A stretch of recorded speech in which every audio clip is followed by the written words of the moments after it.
Hello everybody and welcome back to some more Mage Wars. We are doing some more German nationals practice with Bibelfiller. I have a book that I call... where is it? It is in the Anvil Throne, Anti-Druid. And this is my first run of this book. Bibelfiller has promised me to run a druid. He says it's a bad or old druid. Doesn't really matter. Druid should win over Warlord most of the time, so if I can squeeze out one victory, it's a huge victory. This is a construction yard, mana shard build, and then in the second round we are propping down an Akiro's hammer to threaten the tree, and then it's a ballista, and then you just move in with fire streams, fireballs, and ring of fire, and burn everything to the ground. I don't think I have enough fire spells in the book. But everything in here is geared towards killing druids specifically. We have, where is it? Harshforged Monolith. We have Mordok's Obelisk to make sure he can't have a lot of plants on the field no matter what happens. And yeah, we'll see if it works.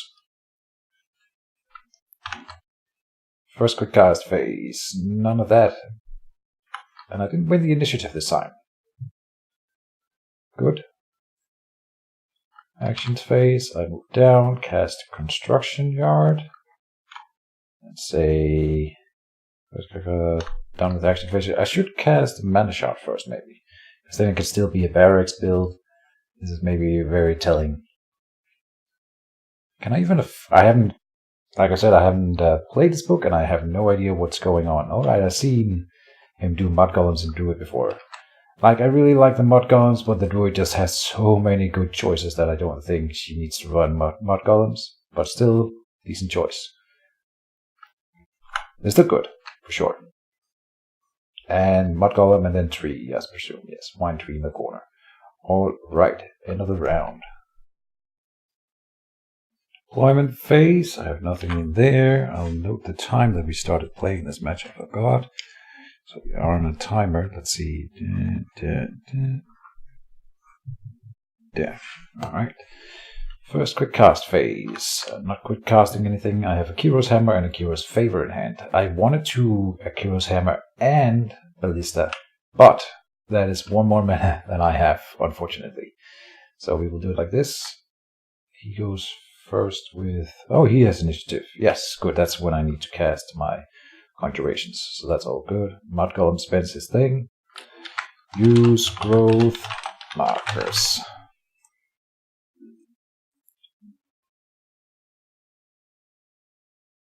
Well, I'm not gonna force it on him. I will go forward and nod. I'll cast the Akiro's hammer right now. Done.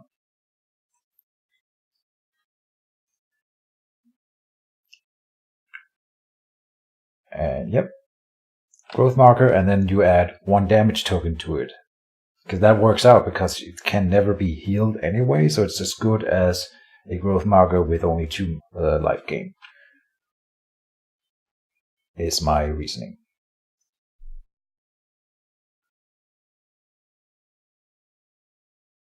Good. He moves forward and casts the Living Armor. Alright, good choice early on, very nice. And then the final quick cast, I put down Akiro's hammer. He enchants himself. Akiro's hammer. And then that is the end of the round.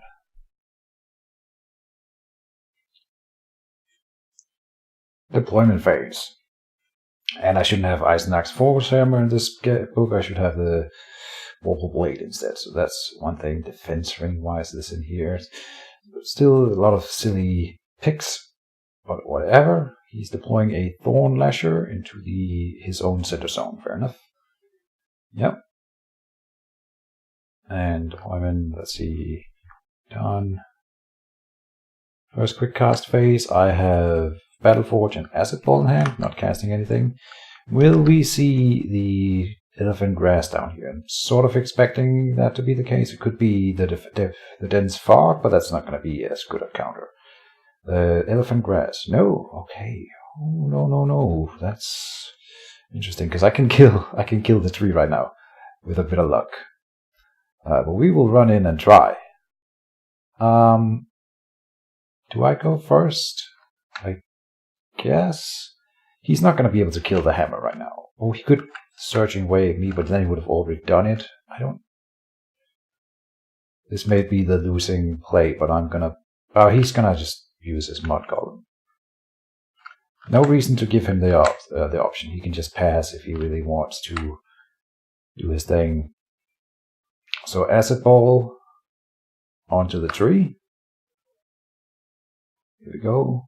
Maybe I should have had a Hawkeye instead of Akiro's. No, I'm happy that we have Akiro's favor. Holy crap. Nothing of the acid ball. Really? Oh, God. No, it's still one corrode. It's still one corrode. Another corrode is as good as one damage, so one critical.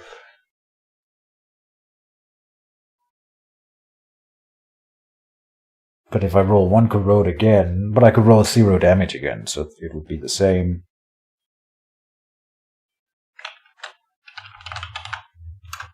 This was the worst possible outcome. We will do the effect reroll. Okay, we get 2 corrodes. As good as rolling 1 extra damage because of the follow-up attack here. Alright. Then this has a chance of removing the tree. 6%. Yeah. Not a lot. 10 damage going in. So close. Had the acid ball dealt the 2, it would have died. Alright, done. That's some pressure, alright. So that's good. It's going to take him 3 rounds to heal all of that damage, which means he needs to put down Meridia's Blessing or something, which he can absolutely do, of course. Had I had... What would I need? Another acid ball in hand, and then it would have died. Interesting. Another enchantment for the druid.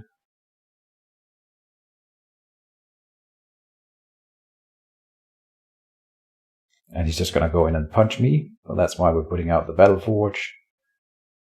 So I can survive the following rounds.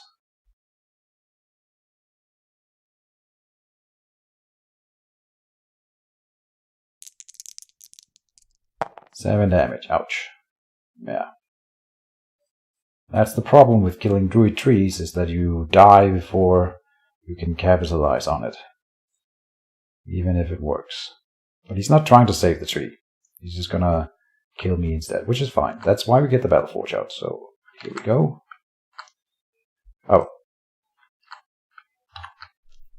He's moving the mud golem forward. Uh-huh. Battle Forge going down with a discount as well, and then that is the end of the round.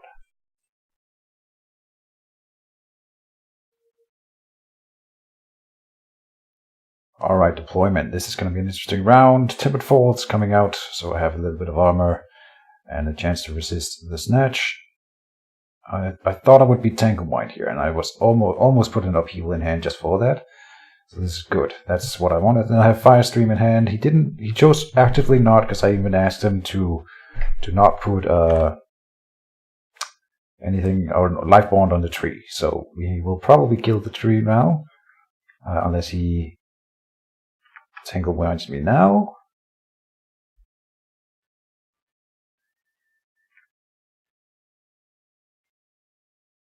Alright.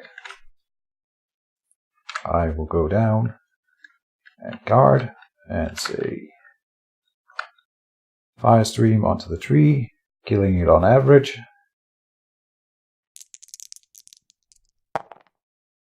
You're kidding me. Reroll attack dice. Wow. And 1 burn.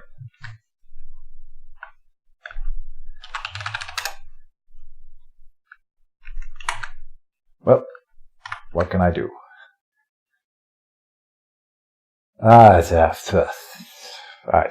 have no words.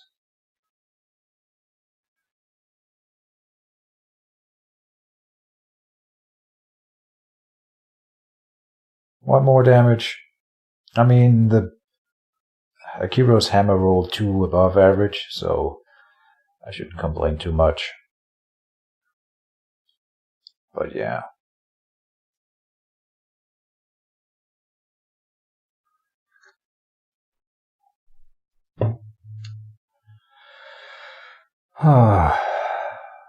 I still think this was a really good opening, and that I will, if the tree had gone down here, I would have a chance at victory, because I still have a lot of plays going forward from here. We have a backup Battle Forge as well. I get mana if he destroys it. So I'm not even really worried, and he's not killing my mage right now. It's looking good. Yep. Baiting him away from my mage. I will kill it next turn, but then he gets another 2 mana and another deploy out of it. And I needed him to not have those things. Please don't kill the forge with that one action.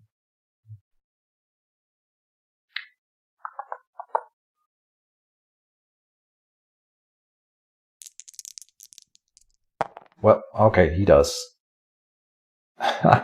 Well, I'm glad that didn't go on the mage. He rolled a total of 9 damage with 5 dice from the attacking with the druid onto the forge. The forge will crumble to the ground. I get 2 mana on the construction yard. Here's this attempted snatch on me.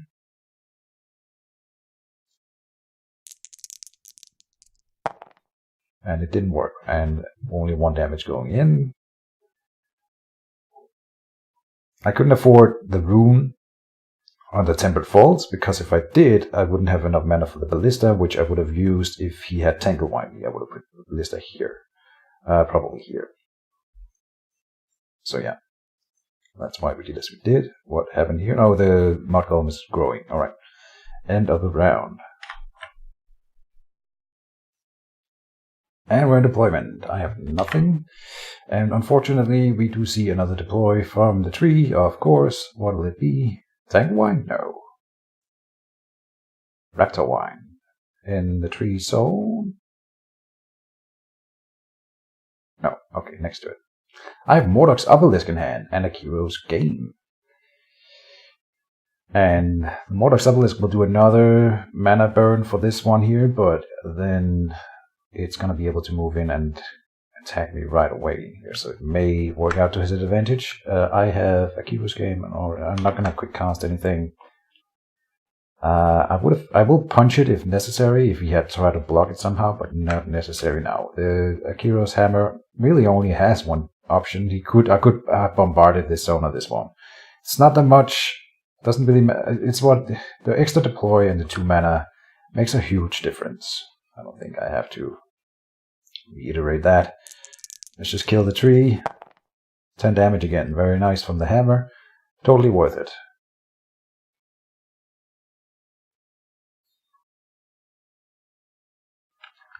Then I will move in here and cast the Akiro's Game in here. And say done. Only showing the Mordok's Obelisk at the end of the round, because if I put it down right now, the Mud Golem would come running to my corner here. We don't want that. Next turn I need to spend the mana on the construction yards to get out a Ballista or a Battle Forge. I will probably want to put out both if I can, which I think I can. But where would they go? The Battle Forge up here and the Ballista here, maybe? Tricky. And I also want to defend the Mordok's Obelisk. Right. The Druid goes down in Channeling and Life. I'm expecting that the Mud Golem will grow. Yes, alright. Then it will be affected by the Akiro's Game, so that's nice.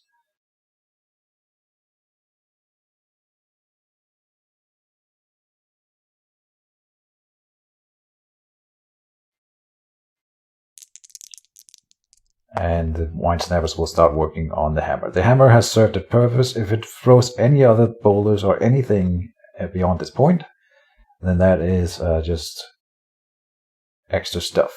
Not something we really need. Well, they won't just tear it down without fight, or without. In one round is what I'm going for here. Especially not with that kind of rolling, so that's nice. I would have preferred it on the Battle Forge, so I kept that one, because that matters. And then the Druid is going to run where? He's going to come back, alright. Just checking whether or not that was a trap. Fair enough, it wasn't.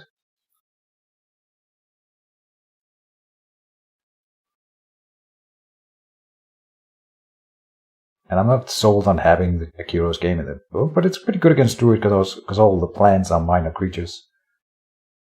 Oh, and the Mud Golem will be teleported out because he's scared of my hidden enchantment. Huh. Well, that all works out then. And Raptor Wine is being targeted with a card. Rouse the Beast. Oh. Damn. Well, he's gonna come in here. Next turn I pillar in the corner then, I think.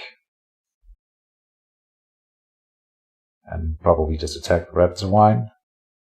Maybe with a Fire Stream.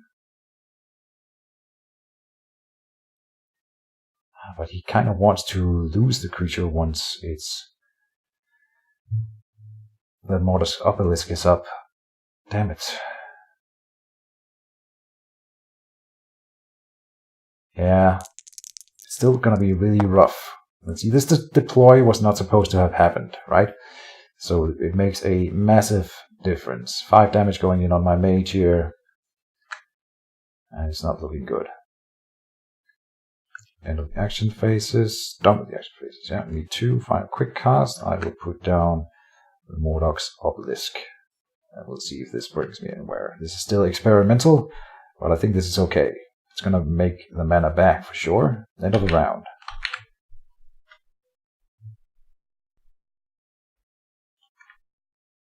Oh, in deployment, nothing happens. Mine token.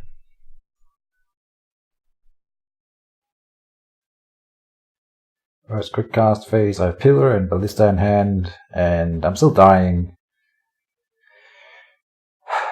Still think if this Raptor Wine wasn't there, it would have been really, really nice. I revealed the Akiro's game to give a stagger to the Storm Lasher, so it can't hit with the Akiro's hammer and stuff like that. It won't help on the Ballista that I put here. I think I have to put in the Pillar right now. So let's do it. Might Pillar me. Okay, and a low roll, of course. Done 2 damage on the Raptor Wine. Not enough. But this should be enough to save the Mordox Obelisk for 1 more round, and then it will pay for itself.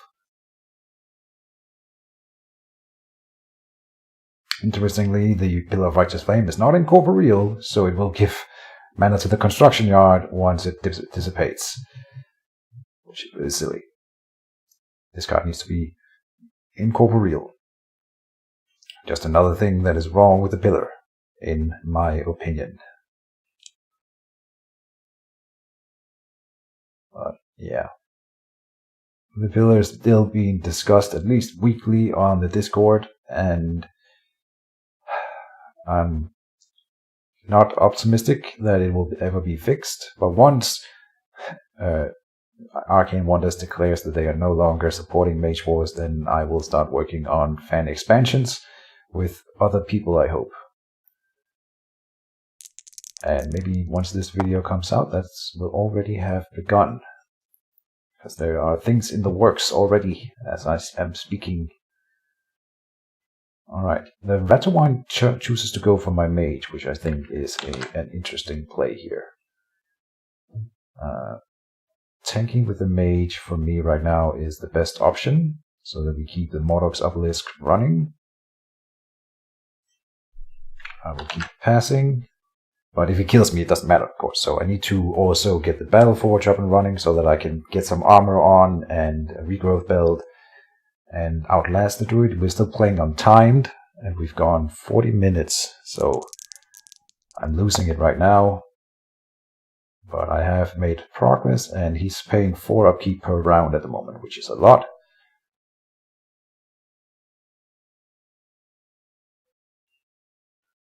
That's 4 damage on the Akiro's hammer. Need to click done, sir. Yes, he does have a quick cast action. And regardless.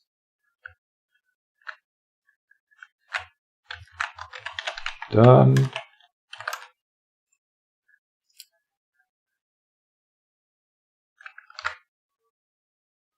Pass.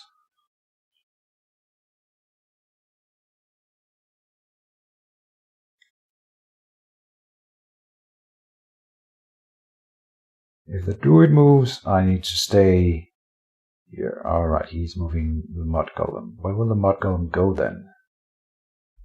Okay, he's moving the druid. Makes a huge difference for me what I do, because now I can move over here and put the ballista in here instead, which I think is better. Maybe even in here. No, then it will be hit by the mud golem immediately. Here's an enchantment for me, probably a rust.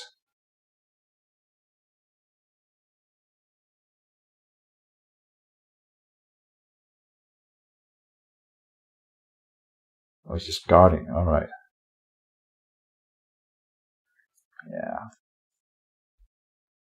I need to move because I need a battle forge in either of these zones, and that'll only happen if I start moving it a little bit here. I'll probably prop it down here, the ballista. Yes. Alright. End of the round. For me, we have a quick cast on the druid. Oh no, and we have a mud golem as well, so far from it. He can double move over here, which is fine. Then I would move and probably force push mud golem in here next round. What's this? Let's teleport out of the Akiro's game. Okay, well then the Akiro's game has already paid for itself. So very nice. Now I can put the battle forge up here, which is also tempting. Force Wave might be a good addition to the book, but that's not really an anti-druid spell though, but it still would be good here in this specific scenario.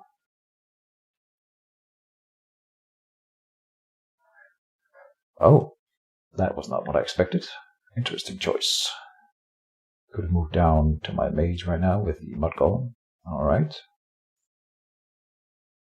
And the pillar will attack the raptor wine. It would be nice if we can kill that one at least. Not with those rolls. Alright, end of the round.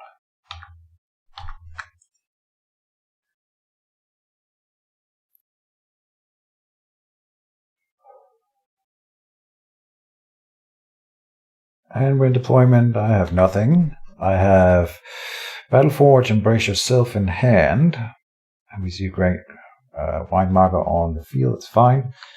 If the ballista takes some heat here, that's intentional. We have 2 extra in book. I can't have 4 in a 90-minute time game, but otherwise I had 4 before. I will not quick cast anything here. The quick cast is for the Battleforge. I'm assuming that we can kill the raptor wine by ballistaing it, and then moving in and meleeing it with a mage. So we will try that. Giant bold. Not with these rolls. Below average again, but we get 4, so it's at 3. Still kill on average, so just please average out. 63% kill chance. Come on. No, and I have a reroll. I get it. Okay, it's dead. Thank Christ. Okay, and the Akiro's hammer will pay for itself a little bit more.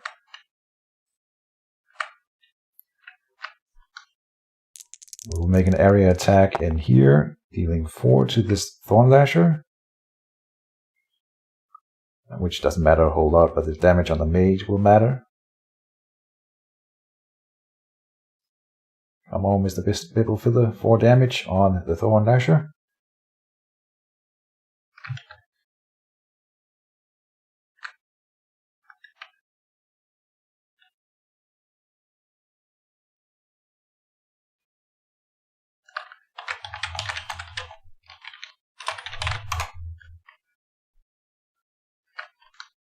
Four on the Vine token.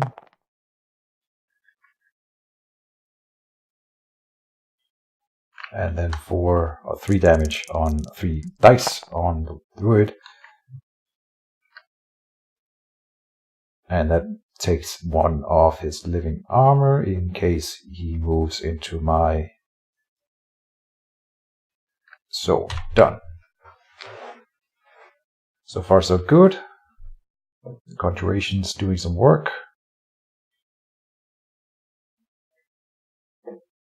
And in the final quick cast, I'll deploy the Battle Forge, and it's out of range of the Wine Snappers. Also worth noting, oh no, am I getting pulled? On average, I guess it won't work. It didn't. Alright, good. Whew. Because then I would have to deploy my Battle Forge, what, in here? That would not be ideal. Probably here then. Here. Here would be okay. No, it wouldn't, but it... I don't know. But it didn't happen, so it's good. It's all good.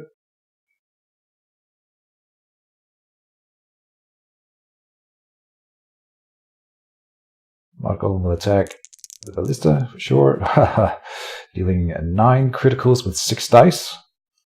Alright, done with that. 2 mana on my Construction Yard. And that leaves the Thorn Dasher here with an attack on my Akiro's Hammer.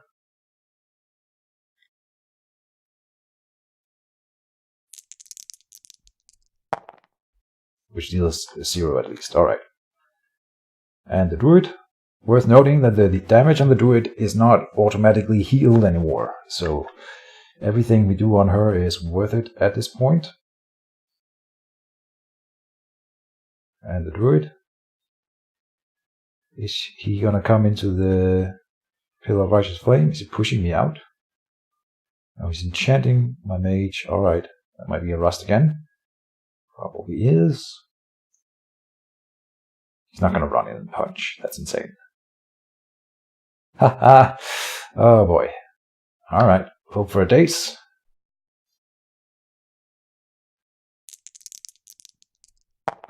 Oh, but 3 damage. Nice.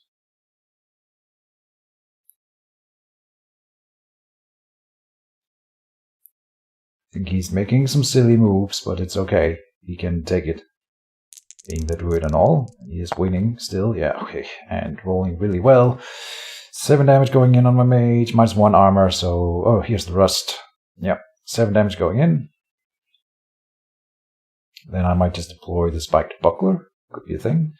Reflex Boots. I'm gonna have plenty of mana next turn, but I'm almost dead, so... It doesn't really matter.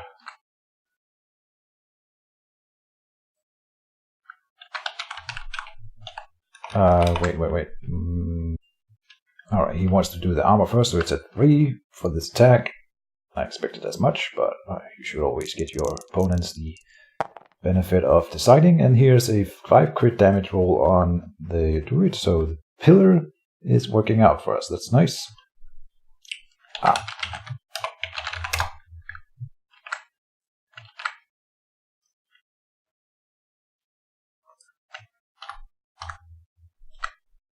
I almost forgot. And then that is the end of the round.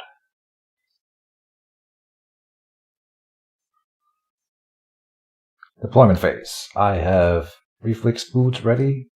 They will come in. They will get a defense rune. Rune of Shielding. Giving me a Surging Wave would suck right now. But at least I have a chance of resisting the slam. Good chance of it. And if he doesn't do anything to me right now, we will Hurl Rock him and giving him a Daze. Hopefully. Yeah, so that's the plan, and then melee him afterwards. Druid is spending his quick cast. It's a Surging Wave. I'm gonna call it. It's not though. What is it then? And I'm being targeted by a spell. Druid is okay. It's a Surging Wave.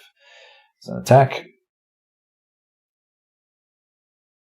Let's resist the slam. Please.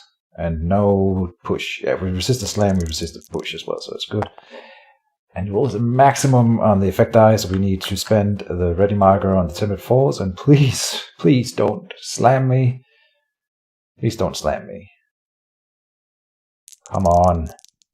Yes! Haha! Perfect. Alright. 4 is the maximum he can roll where he doesn't slam me, so it works out. Whew.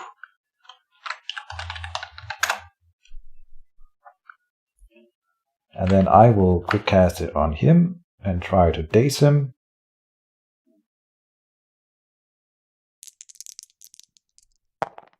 And I think we get it. I'm already rolling good damage here. Oh, this is not a R effect. This is not a daze. I need to check the card. RR effect. 9 up. Ah, we don't get it. Okay, no daze. Too bad.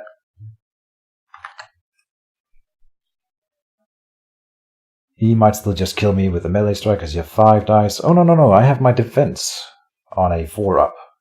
No, a 3 up. 5 up. Goddamn. 5 up because I don't have the defense ring yet. 60 minutes has passed, but we are doing the 90 minutes. For sure. He's trying to snatch me out of that zone, but I will just move back in if that should happen. And I'm gonna punch him. We don't want to roll defense for that for sure. Ah, 4 criticals. Ouch. And no snatch. No snatch. Okay. Yeah, I can't. Okay. I guess I still have my melee, or my defense against his melee, so we have a chance of surviving, but it's not looking good. Dealing 4 criticals with my melee attack. I'm doing good damage to the druid at least. What would I need in the deck? Next turn I have initiative and we deploy. So I could deploy armor and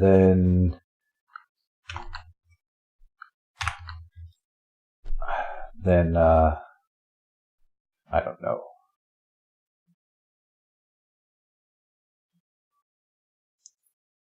I wanted to have a heal in the book, a big heal. I failed the defense. Okay, he's got me. GG. Yes and no. Damn. I think I had something going and I need to remove this ability, everybody. I need to remove the Hearthforged monolith. I need to remove that one. I need to remove... I even have the Leviathan scale just for druids. Could have put that down this round.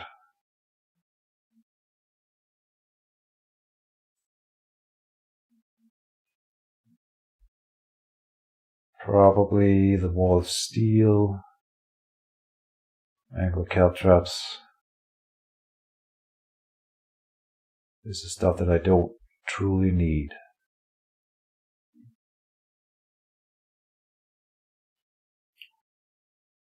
Three, 4, 5, 6, 7, 8, 9.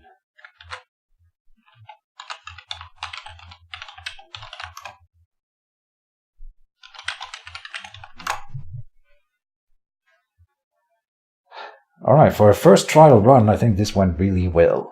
I made a druid crit her tree instead of trying to save it, and that alone is worth something. He decided that he could not save the tree. I don't agree with that choice, but the problem with the Hearthforged monolith is that I always end up enchanting myself with a Aqua's Favor, and then I usually have Aqua's Favor Aqua's Game somewhere. I could remove that one, of course.